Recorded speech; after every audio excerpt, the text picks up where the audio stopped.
Hi, I'm Melinda Goodwin. I'm a luxury real estate agent as well as a luxury real estate advisor. I do daily videos. It's a 365-day challenge where I'm doing 5 to 7 minute videos on YouTube every day to teach you, the real estate agent, how to market your listings as well as market you, but most importantly, market those hard to sell listings. The purpose of these videos is to, sorry, I'm setting my timer.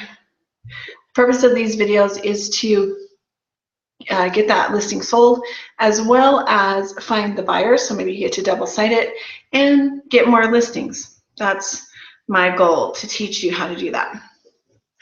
Today we're going to talk about market share, and we were talking the last couple days on how to determine your farm area, farming industry instead of farming houses.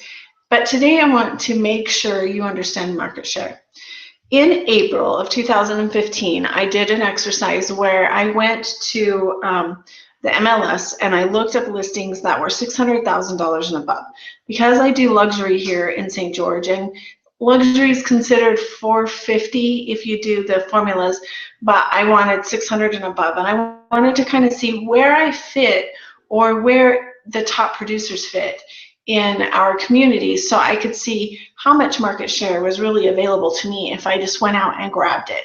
It's important to know these information because, you know, when we're talking about coming into a new area or a new farm, and you can do this per subdivision if you want, if you've picked your farming area as well. But it's important that you do this because that way you know exactly where you fit in, and it's all part of Marketing 101, knowing what your competition is doing, as well as making your plan to set yourself above or better or doing something different. So anyway, okay, that's my soapbox. So I did this in April. I looked in our listings and I went $600,000 and above. And I made this little graph. It's kind of cool on PictoChart, and I'll give you the link at the bottom so that you understand, because it's super easy. It makes you look so smart, but it's so easy. They just do graphs. So I did this graph. I don't know if you can see it. I'm trying to hold it closer. In April of 2015, active listings, the one group is below 600,000 and the darker group is above 600,000. So we know that the majority of our listings in St. George, Utah, or Washington County are under 600,000 by almost, I would say, 80%. So I'm really dealing with a small nugget of what's available currently on the market, right? So then I did this one, and it talks about how many listings are at 600 to 700, 800 to 900, 900 to a million, and a million and above. And you know, it's interesting, our least amount of prices is 800 to 900, which seems so easy to sell. And I think that's part of the reason why that inventory is low, is that's my sweet spot, right? So the 600 to 700 is a lot. There's a lot, comparatively speaking, of inventory. Less 700 to 8 to 9 is like super small, and then a million and above is higher. So when I'm targeting marketing, if I'm looking at houses that I want to just flip in my luxury area, then I'm going to target market houses that are valued at 800 to 900,000, maybe 7 to a million. You know, I want to be in that sweet spot. I want to be in that spot where it turns over really quick. So now we're looking at the days on market. I'm going to kind of hold that. So days on market is going down, and I looked at 6 months and I also looked at a year to determine how quick days on market is. And again, it proved me again that the days on market average least amount of time is 61 to 120. So we're looking at what, 2 to 4 months. And that is also in, of course, in that $800,000, $900,000 range. So now when I'm doing marketing and I'm setting my budget, I know that it's going to be 2 to 4 months, so I really have to do this quickly, do it correctly, and hit the right people to get that turnover.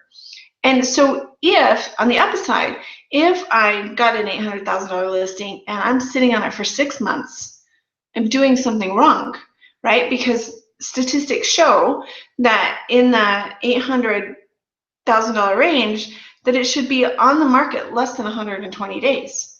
So what am I doing wrong? This is why it's important to kind of study this so that you can fix your marketing. Then the next one was type of purchase.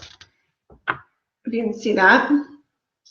I did type of purchase, cash, 68% was cash. Okay, conventional was next, FHA, other, and owner financing was the least amount. I think it was like at 5%. So now I know it's cash, okay? Now I know in the $800,000, $900,000 range, the people that can afford it are buying in cash. So now I'm going to target market those industries that I know make that much money because they're just coming in and buying in cash. See how it all narrows it down, right? Ha.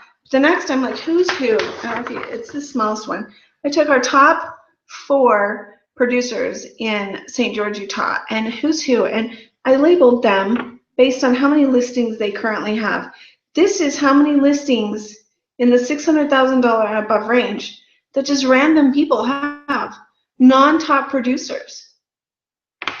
So I'm looking at this in just amazement because I'm thinking, okay, I could literally go after 78% market share and not even touch our top producers.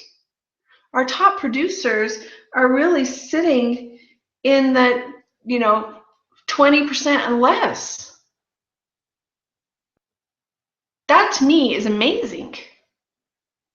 So what's considered top producer, and how do I get that top producer position, right?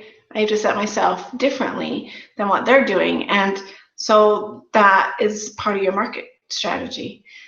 This one exercise took me about a day. Now that Picto chart is super, super easy to use. You just type in your statistics, it shoots out, and it makes you look so good because it shoots out all the graphs, and then you print it out. So it was simple to do, and I'll leave that link, but 78% market share? Seriously? And not even touch our top producers. Why not? Right? Why not? So this is your segment that is really important to know because this guides where you go, right? Okay, tomorrow's Sunday, and it's going to be a good day, but I'll be here again. See you tomorrow.